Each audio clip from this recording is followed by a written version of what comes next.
The air was filled with music and laughter, the perfect backdrop to what was supposed to be the happiest day of my life. My name is Linda, and I stood there in my white gown, feeling like a princess. But that feeling was shattered in an instant. Linda, dear, could you come here for a moment? My mother-in-law's voice, sharp and insistent, cut through the merriment. I excused myself from my friends and walked over to her, noticing the stiffness in her posture and the tightness of her smile. "What is it, Mrs. Dalton?" I asked, trying to keep my tone pleasant. "It's about the way you look at me, Linda. I know a look of contempt when I see one. I'm your husband's mother, and I deserve respect, not disdain." Her words, laced with accusation, took me by surprise. "Mrs. Dalton, I assure you, you're mistaken. I have nothing but respect for you," I replied, feeling a wave of confusion. "Respect? Ha! I've seen the way you roll your eyes, the little sighs when I speak. You think I'm blind?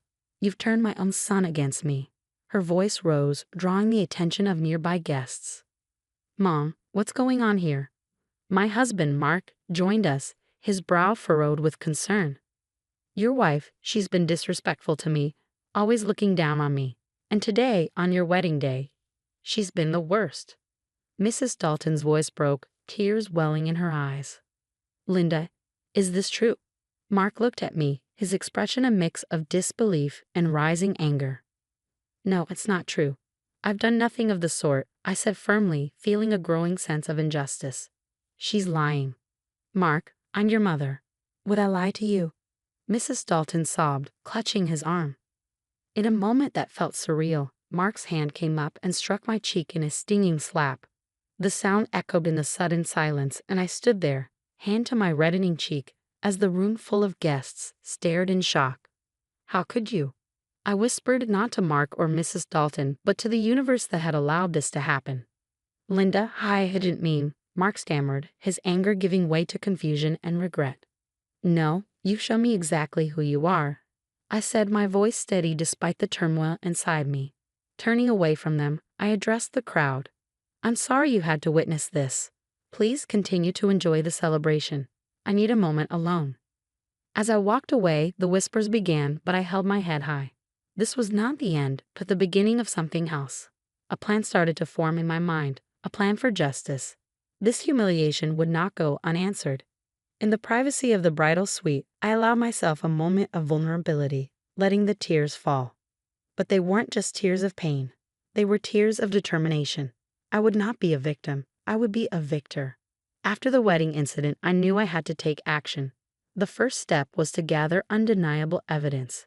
I reached out to a private investigator, Mr. Grayson, known for his discretion and effectiveness. "Mr. Grayson, I need your help. My husband Mark and his mother have been, let's say, less than kind." "Understood, Linda. What exactly are we looking for?" "I need evidence of their behavior, anything that shows a pattern of emotional, financial, or legal abuse." "Consider it done. I'll start with surveillance and background checks. I'll dig into their pasts, finances, everything." Armed with my mission, I began recording my conversations with Mark and his mother, every phone call, every encounter. I needed all the evidence I could get.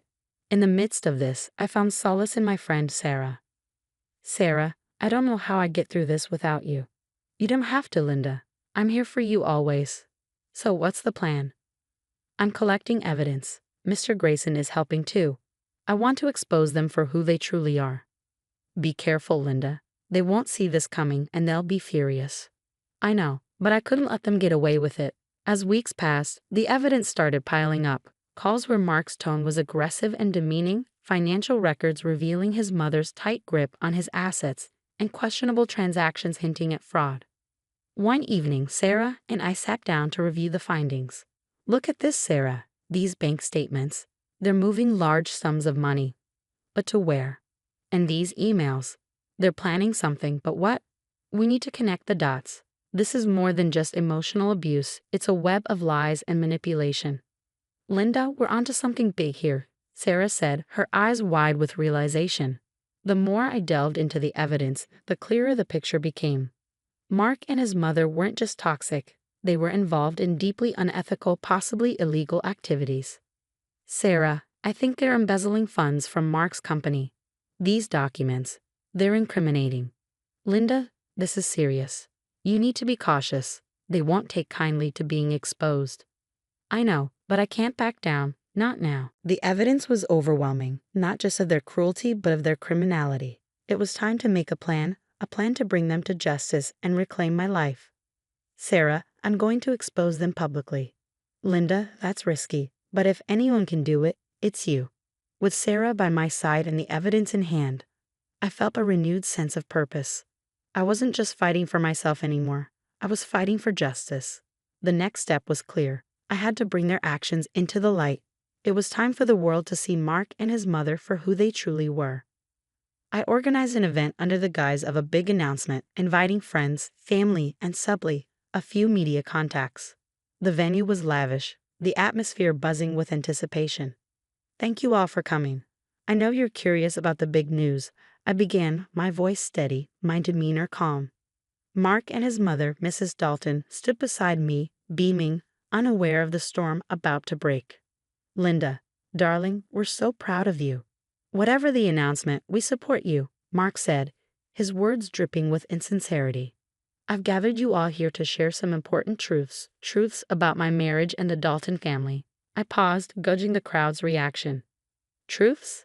Linda, what are you talking about? Mrs. Dalton's voice quivered with a mix of confusion and fear. I'm talking about the abuse, the lies, and the illegal activities that have been going on behind the scenes. The room fell silent, the air thick with tension. Linda, have you lost your mind?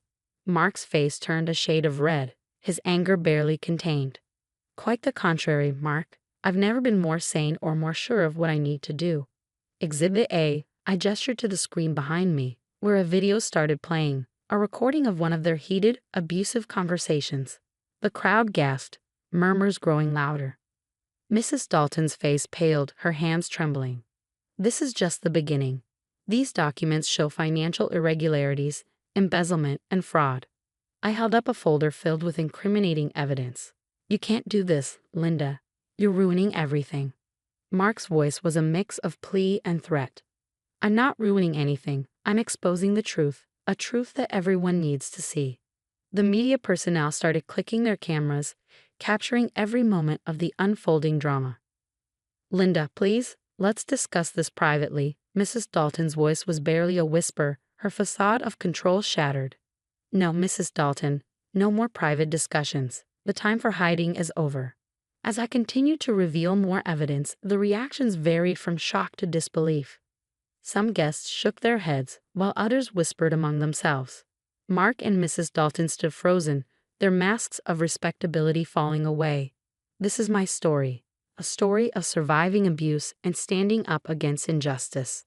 I refuse to be a victim any longer. The event concluded with a flurry of activity. The media swarmed around, asking questions, while many guests offered words of support and admiration for my bravery. As I walked away from the podium, I felt a weight lift off my shoulders. I had done it. I had exposed them publicly, maintaining my composure and control. It was a moment of triumph, a moment where I reclaimed my power and my voice. The courtroom was stark and imposing, a fitting arena for the final act of my journey. As I sat there, a mix of nervousness and determination, my lawyer beside me, I couldn't help but notice how unsettled Mark and Mrs. Dalton looked across the room. Your Honor, we are here to present the case against Mark and Mrs. Dalton, not just for a divorce, but for years of emotional and financial abuse, my lawyer began, his voice resonating with confidence. Linda, you can't win this. You're going too far. Mark's desperate whisper reached me from across the room. This isn't about winning, Mark. It's about justice. It's about showing the world who you really are. I replied calmly but firmly. The trial proceeded with my lawyer presenting the evidence meticulously, the recordings, the financial documents, everything that painted a true picture of the life I had endured. Your Honor, as you can see, the evidence is overwhelming. We seek not only a divorce but also appropriate legal action for the wrongs committed by the defendants. Your Honor, this is all a misunderstanding. Linda is exaggerating. Mrs. Dalton's plea sounded hollow, even to her own ears. Exaggerating? The evidence speaks for itself. You can't hide from the truth anymore. I said, my words directed at both Mark and Mrs. Dalton, a final testament to my stand against them. The judge, after reviewing the evidence and hearing the testimonies, made her ruling. In light of the overwhelming evidence, I grant the divorce and order legal actions against Mark and Mrs. Dalton for their conduct. As the gavel struck, a sense of vindication washed over me. I had done it. I had stood up to them and emerged victorious. With the legal battles behind me, I began the next chapter of my life, a chapter of healing and rebuilding. I found a small, peaceful place in the countryside, a stark contrast to the chaos of my past life. Sitting on the porch of my new home, a warm cup of tea in hand, I looked out at the tranquil view before me. The trees swayed gently in the breeze, birds chirped in the distance, and for the first time in a long time, I felt at peace. This was it, a new beginning, a life free from lies, manipulation, and pain. My journey hadn't been easy, but it was worth it. I had not only survived, I had triumphed. I had found my strength, reclaimed my voice, and now I was finally free. As the sun set, casting a warm glow over the horizon, I knew I was exactly where I was meant to be. The future was uncertain, but it was mine to shape, a future filled with hope, healing, and happiness. This was my story of triumph, a story of a woman who refused to be silenced, who stood tall against all odds. This was my closure, my victory. The story of Linda's journey has reached its conclusion. Do you believe Linda's decision to publicly expose and legally confront her husband and his mother was the best course of action? Could there have been a different way to handle such a situation? Share your thoughts in the comments below. And if you enjoyed this story and want to see more like it, don't forget to like this video and subscribe to our channel for more compelling narratives. Your support helps us bring more stories to life.